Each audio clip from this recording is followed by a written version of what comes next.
Chers internautes, bienvenue dans cette nouvelle édition du journal sur IK TV. Voici le sommaire. Deuxième conseil restreint de l'Université des Kara au titre de l'année académique 2021-2022. Toutes les images de la séance dans un instant. À suivre également dans cette édition, réception dans l'Agora 21 janvier 2004 par le professeur Komla Sanda, président de l'Université des Kara, d'une délégation allemande. Une fois encore, bienvenue. La deuxième réunion du conseil restreint de l'Université des Kara au titre de l'année académique 2021-2022 s'est tenue hier jeudi dans la salle de conseil de la présidence 6 Apia. Elle s'est déroulée sous la direction du professeur Komla Sanda, président de l'institution. Le conseil a pour commencer observé une minute de silence en mémoire des feux Pati Jacques Fernand Agué, Palakiem Cyprien Walla, tous deux, précédemment enseignants-chercheurs, et de Madame Adi Amana, anciennement vacataire à l'Université des Kara, rappelés à Dieu en ce début d'année 2022.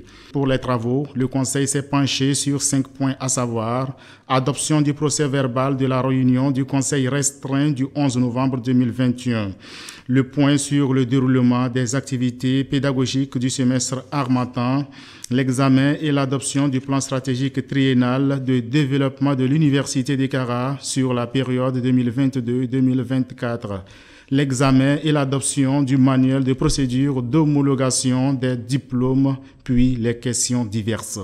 Ce projet d'ordre du jour, présenté par M. Bao Assoté, secrétaire général, a été adopté par acclamation avant de poursuivre avec le point sur les activités pédagogiques.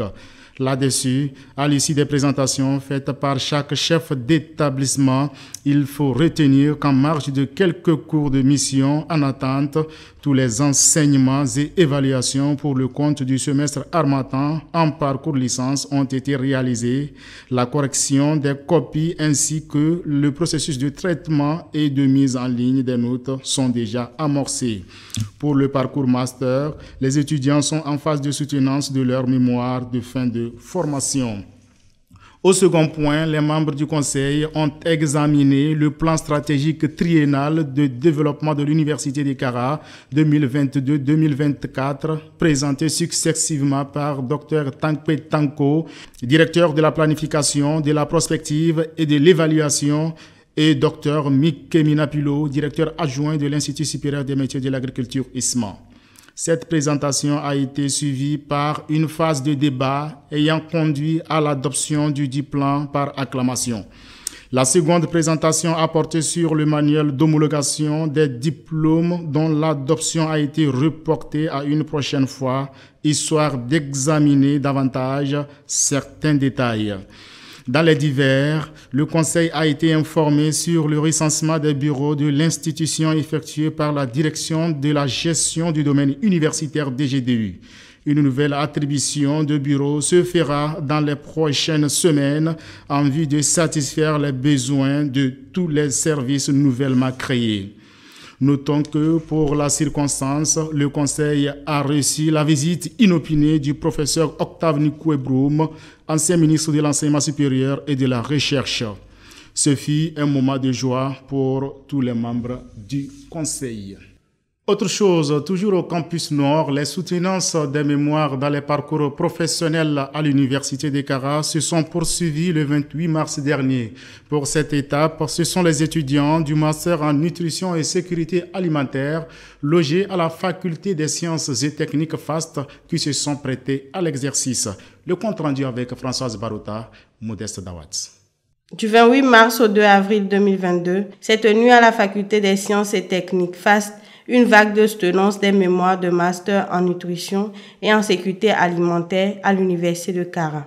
En effet, les étudiants de la promotion 2019-2021 se sont succédés depuis lundi pour la présentation de leurs travaux de recherche portant sur diverses thématiques. Les étudiants ont fait beaucoup d'efforts pour aller dans les structures sanitaires et aller vraiment vivre de très près les problèmes nutritionnels.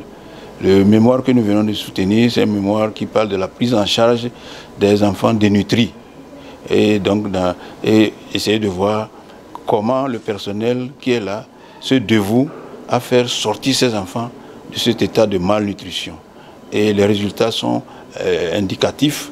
Ils nous montrent bien qu'il faut encore former des gens.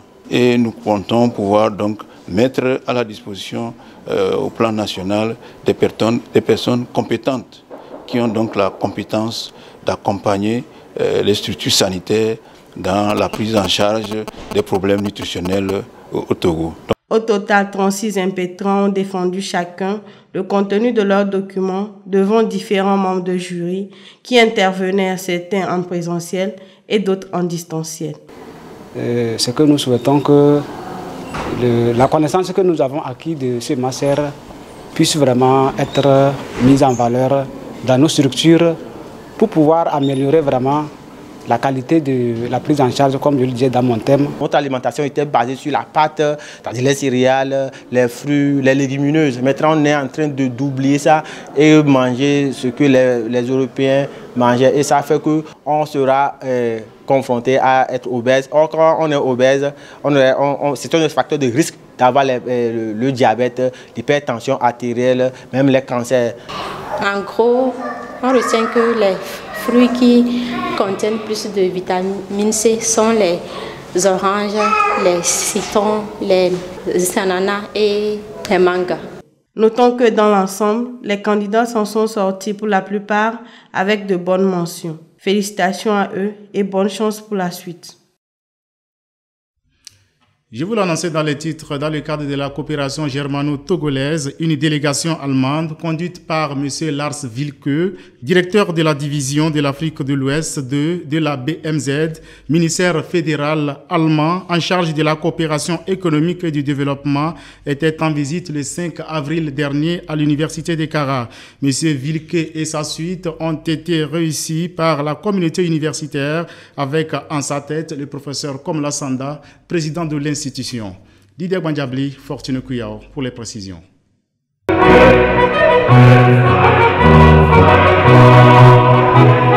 C'était dans une ambiance conviviale et chaleureuse que l'université de Kara a reçu une délégation du ministère allemand de la coopération et du développement le mardi 5 avril dernier. En visite officielle, M. Wilke, directeur de la division de l'Afrique de l'Ouest 2 de la BMZ et sa suite ont été accueillis par le professeur Komla Sanda, président de l'institution dans l'Agora 21 janvier 2004 au campus sud de l'université. Le but de la visite de M. le directeur de la région Afrique de la BMZ était de venir toucher du doigt les réalisations des différents programmes que la coopération allemande entretient avec l'université de Kara autour de la formation pour le développement durable, formation pour la planification, formation pour la décentralisation, formation pour l'entrepreneuriat. Au cours de cette visite, différentes présentations ont été faites. La première a porté sur l'université de Kara, notamment sur son historique, sur ses facultés et instituts, afin de mieux informer la délégation allemande sur les diverses formations dont elle dispose. La deuxième a touché les programmes d'appui de la GIZ au Togo et à l'université de Kara. C'était l'occasion pour le président Sanda de renouveler l'entière disponibilité de son institution dans l'accompagnement des projets et des programmes en cours d'exécution à l'université de Kara. Au terme des échanges, les étudiants se sont réjouis de cette opportunité qui était d'une utilité majeure pour leur vie universitaire et pour leur ambition future.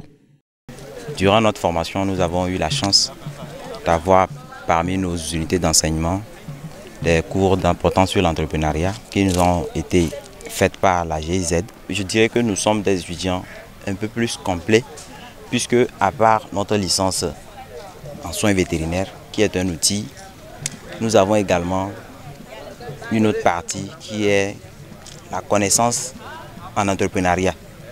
Et avec cette connaissance, même si nous n'avons pas l'occasion de travailler pour des entreprises ou bien pour des structures de production en élevage, nous pouvons nous-mêmes nous installer et faire la production afin de pouvoir se créer de l'emploi et puis et créer de l'emploi pour autrui. Nous avons également eu à rédiger nos business plans et le mien portait sur la production et la commercialisation du lapin à Awandjelo dans la région de la Kara. Je profite de l'occasion pour souhaiter que ce partenariat puisse continuer afin de permettre à nos jeunes frères de profiter de ces formations. Cette visite vient une fois encore sceller le partenariat entre l'Université de Kara et le ministère de la Coopération et du Développement de l'Allemagne. Le monde littéraire togolais s'agrandit. Le Togo des beaux-frères ennemis, un ouvrage coécrit par les docteurs Bamoy Nab et Nakpan Labanté, tous deux maîtres de conférences, enseignants-chercheurs à l'Université de Kara. Ils ont procédé le 6 avril dernier à la dédicace de leur nouveau chef-d'œuvre.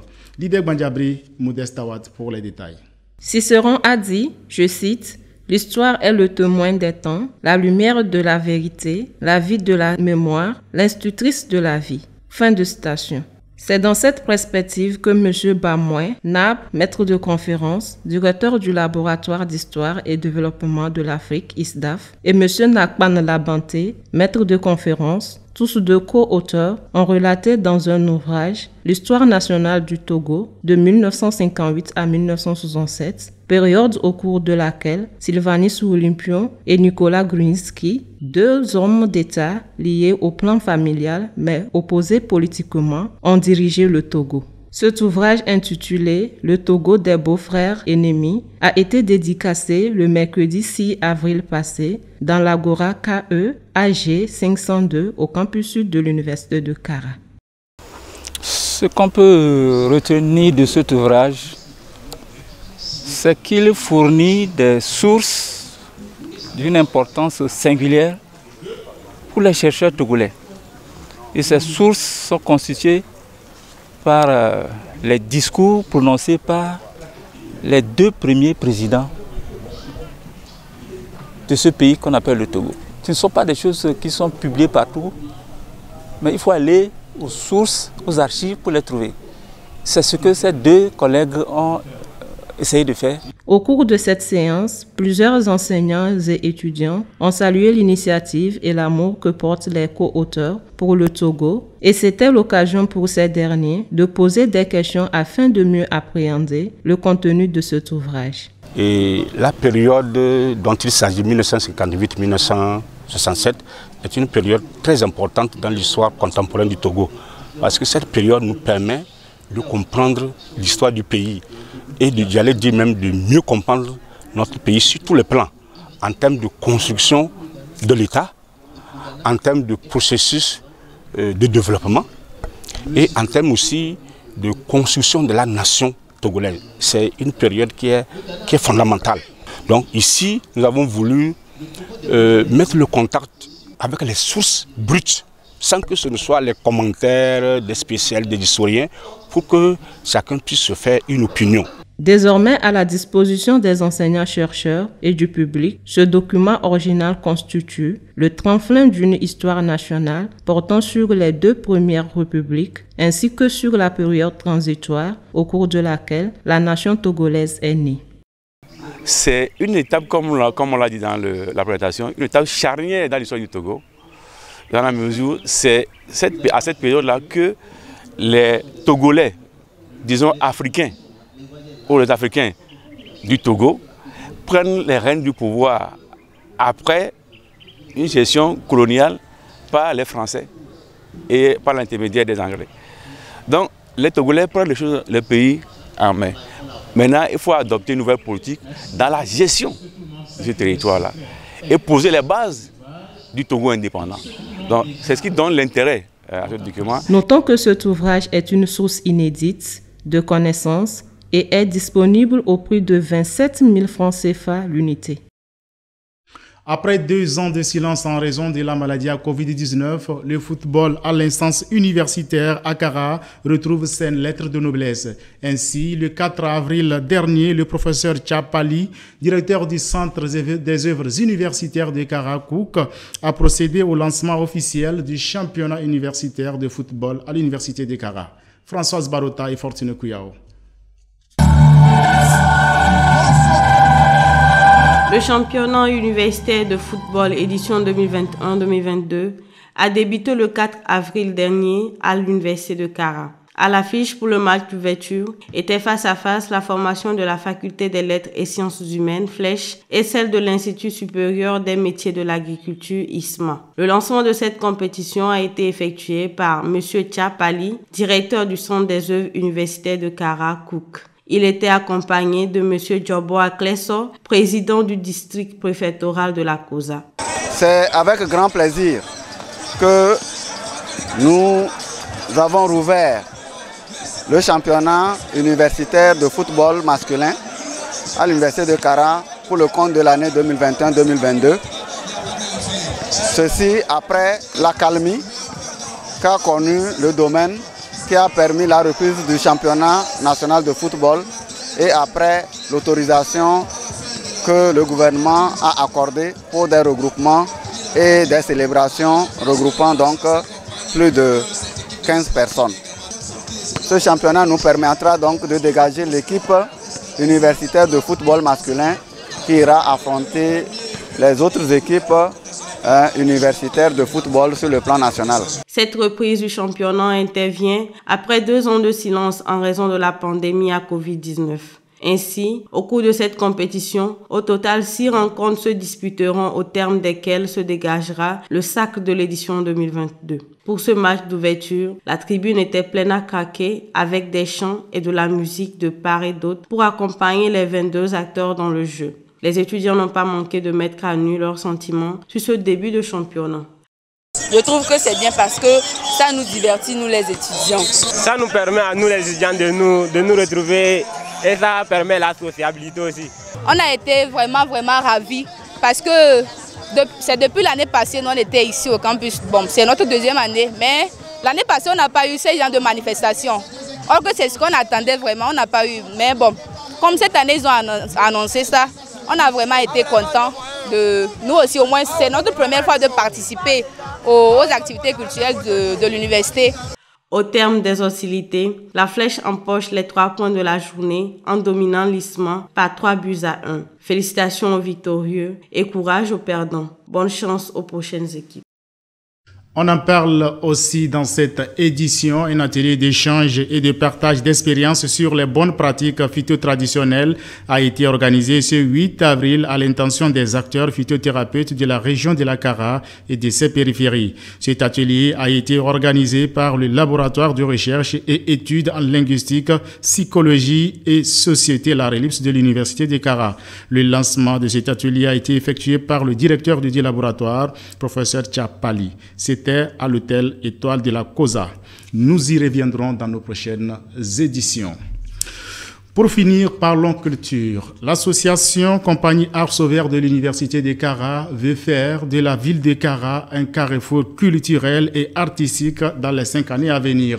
C'est justement dans cette logique qu'elle a procédé le 1er avril dernier au lancement des activités de la 2e édition des rencontres internationales des arts de Kara Riaka. C'était dans l'Agora 21 janvier 2004. Claudette Talo, Fortune Kuyao.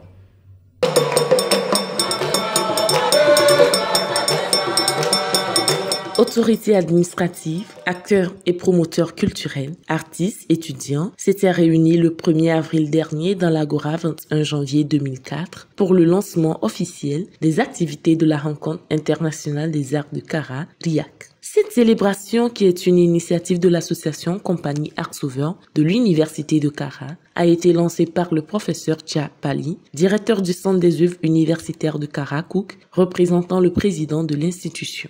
C'est une très belle initiative que d'organiser ces rencontres internationales de Kara pour célébrer la culture et chercher les pistes qui permettraient de valoriser et de relancer le domaine des arts et de la culture, non seulement à Kara et dans sa région environnante, mais aussi au Togo et pourquoi pas en Afrique globalement, où en termes de culture, il y a encore beaucoup, mais alors là, beaucoup à faire. À travers cet événement, l'association Compagnie Art Sauveur vise non seulement à réunir les acteurs du monde culturel afin de réfléchir sur le devenir des métiers des arts et de la culture, mais aussi à faire de Kara un carrefour des rencontres culturelles et artistiques dans les 5 années à venir. Ainsi, des conférences, débats, ateliers de formation et des spectacles ont meublé cet événement qui s'est poursuivi jusqu'au 3 avril dernier. Et nous avons constaté qu'à Kara, dans la région de la Kara, il manque d'événements de grande envergure d'ordre culturel. Et c'est dans cette dynamique de faire de Kara un carrefour international des arts et de la culture que nous avons initié les rencontres internationales des arts de Kara, dont nous sommes à l'édition 2022. La rencontre internationale des arts de Kara, ça fait partie des rencontres qui nous permettent à nos artistes d'améliorer nos prestations et aussi d'avoir d'autres ouvertures sur la scène internationale. Soulignons que cette édition est la 2e du genre, après celle de 2019, et a connu la participation de 5 pays africains, à savoir le Bénin, le Burkina Faso, le Niger, le Sénégal et le Togo. Fin de cette édition, je vous en rappelle les grandes lignes. 2e conseil restreint de l'Université de Kara au titre de l'année académique 2021-2022. Il a été également question dans ce journal de la réception dans l'Agora 21 janvier 2004 par le professeur Komla Sanda, président de l'Université de Kara, d'une délégation allemande.